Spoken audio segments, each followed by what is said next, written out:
Kedua yang dibahas oleh beliau adalah tentang keutamaan sholat duha, ya, berdasarkan hadis-hadis yang sahih.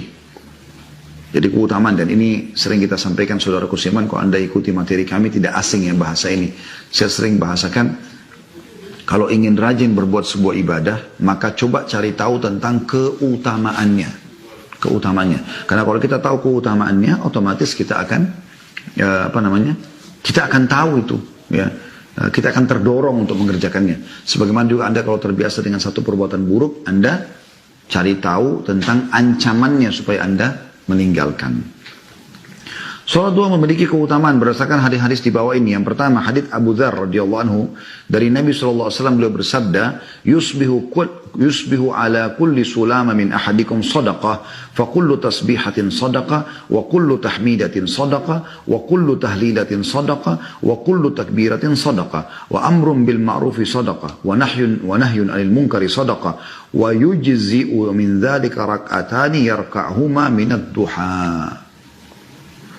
Di pagi hari, setiap persendihan, salah seorang dari kalian harus bersedekah. Setiap kali tasbih, ucapan subhanallah adalah satu sedekah. Setiap satu kali tahmid, ucapan alhamdulillah adalah sedekah. Setiap kali tahlil, ucapan la ilaha illallah adalah sedekah.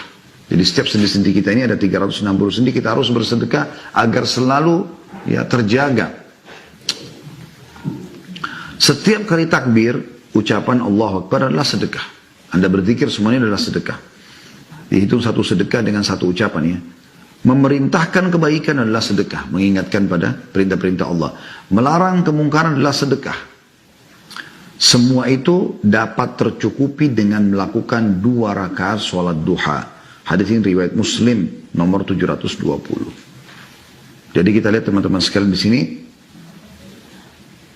bagaimana mulianya sholat duha itu. Anda begitu sholat 2 rakaat yang kurang dari 5 menit, ya, kita bisa bahasakan. Itu sudah cukup, insya Allah dijamin 360 sendi Anda aman. Selain pahala yang Anda dapatkan, ya. Itu hadis pertama tentang keutamaan sholat duha. Hadis yang kedua adalah hadis Buraidah radhiyallahu anhu. Ia berkata, aku mendengar Rasulullah SAW bersabda, fil insani 360 mafsalan fa'alaihi an yatasaddaqa an kulli mafsalin bisadaqah. Setiap manusia memiliki 360 persendian. Setiap persendian itu harus dikeluarkan sedekahnya. Para sahabat radhiyallahu anhum bertanya, siapa yang mampu berbuat demikian wahai Nabiullah, wahai Nabinya Allah? Artinya bersedekah setiap hari 360 sendi. Anggap kalau satu sendi 1 juta misalnya nilainya, 360 juta per harinya gitu. Maka Nabi SAW bersabda, an-nukha'atu fil masjidi tadfinuha. Saya ulangi, an-nukha'atu fil masjidi tadfinuha, wasyai'u tunahhihi 'anit tariq, fa in lam tajid farak'atad duha tujzi'uka. Ketika mengeluarkan dahak di masjid, engkau lalu menimbunnya. Ketika ada sesuatu yang mengganggu di jalan, duri, potongan pohon, dahan pohon dan segala macam, batu, lalu engkau menyingkirkannya.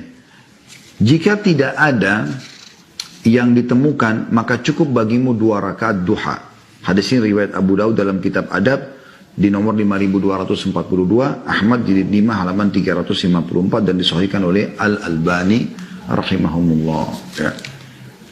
Di antara dalil yang menunjukkan demikian adalah hadits Aisyah juga radhiyallahu anha secara marfu yang berbunyi, khuliqa kullu insanin min bani Adam ala 60 wa 300 muhsan. Sesungguhnya Allah Ta'ala menciptakan anak keturunan Nabi Adam dengan 360 persendian. Hadis riwayat Muslim dalam kitab Az-Zakah nomor 1007. Jadi ini dalil yang kedua, ya, tentang masalah memang dalam tubuh manusia ada 360 sendi yang dia harus bersedekah setiap hari.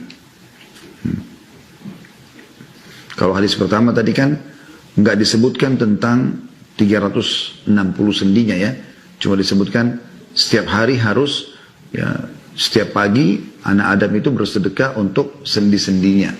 Kalau dijelaskanlah kalau tasbih subhanallah sedekah, tahmid adalah alhamdulillah sedekah, La ilaha illallah adalah sedekah, Allah Akbar adalah sedekah, menyeru pada kebaikan adalah sedekah, melarang dari kemungkaran adalah sedekah, dan digantikan semua itu dipenuhi semua dengan 2 rakaat sholat duha.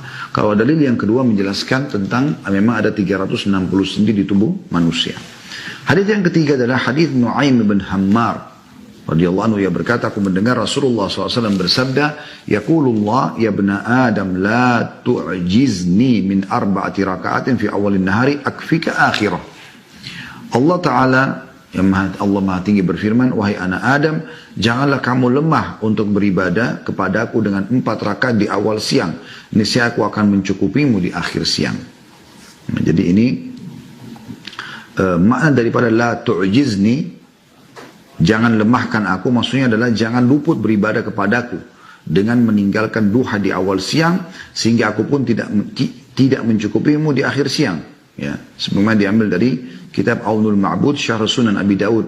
Hadis ini diriwayatkan oleh Abu Daud dalam kitab At-Tatawwu, bab tentang sholat duha nomor 1289. Jadi ini hadis tentang perintah Allah Subhanahu wa taala. Kalau tadi 2 hadis pertama menyebutkan tentang 2 rakaat sholat duha, kalau ini menjelaskan tentang jumlah rakaat 4. Dan keutamanya adalah kebutuhan Anda akan dipenuhi oleh Allah Subhanahu wa taala sepanjang hari itu. Kalau tadi kan yang hadis pertama kedua itu menyelamatkan 360 sendi kita. Hadis yang keempat adalah hadis Abu Darda dan Abi Dzar radhiyallahu anhu dari Rasulullah SAW. Ya. Dan ini dinukil firman Allah hadis qudsi. Allah berfirman, ya ibna Adam irka' li 4 raka'atin min awalin nahari akfika akhirah. Wahai anak Adam, salatlah karena aku 4 rakaat di awal siang, saya waktu duha, niscaya aku cukupi kamu di akhir siang itu. Hadis ini riwayat Tirmidzi dalam kitab Al-Witr nomor 475 dan disahihkan oleh Albani dalam Sahih At-Tirmidzi jadi 1 halaman 47. Ya. Hadis yang kelima ini semua tentang keutamaan, ya. Yaitu hadis Anas bin Malik radhiyallahu anhu tentang keutamaan salat duha bagi orang yang duduk di masjid setelah salat fajar hingga matahari naik. Anas radhiyallahu anhu mengatakan bahwa Rasulullah SAW bersabda, man shallal fajr fi jama'atin thumma qa'ada yadhkurullaha hatta tatlu'a asy-syamsu thumma shalla rak'atain kanat lahu ka'ajri hajjatin wa umrah tammatin. Barang siapa yang sholat fajar berjamaah, kemudian dia duduk berzikir kepada Allah hingga matahari naik di waktu duha, kemudian sholat 2 rakaat, maka baginya seperti pahala haji dan umrah yang sempurna. Hadis ini diriwayatkan oleh Tirmidzi dalam Kitabul Jum'ah nomor 586 dan juga disahihkan oleh Albani dalam Sahih Sunan Tirmidzi jadi 1 halaman 181. Dan telah sahih, ya, dalam hadis bahwa Nabi SAW apabila selesai sholat fajar maka beliau duduk di tempat sholatnya hingga matahari naik dengan indahnya. Hadis riwayat Muslim dalam kitab Al-Masajid di nomor 670. Jadi ini semua hadis-hadis tentang keutamaan sholat duha. Jadi kurang lebih kalau kita simpulkan, yang pertama adalah bisa seperti bersedekah untuk penyelamatan 360 sendi. Yang kedua, kalau sholat itu 2 rakaat duha. Kalau 4 rakaat, maka dipenuhi kebutuhannya pada hari itu. Dan hadis yang terakhir yang kita bahas adalah kalau dia gabungkan antara sholat subuh dan dia tidak pulang dari rumahnya sampai terbit matahari dan dia sholat duha 2 rakaat, biasanya juga ada yang mengatakan sholat syuruk, ya. Ya, tapi yang umumnya ulama bilang adalah sholat duha. Maka sama dengan pahala haji dan umrah.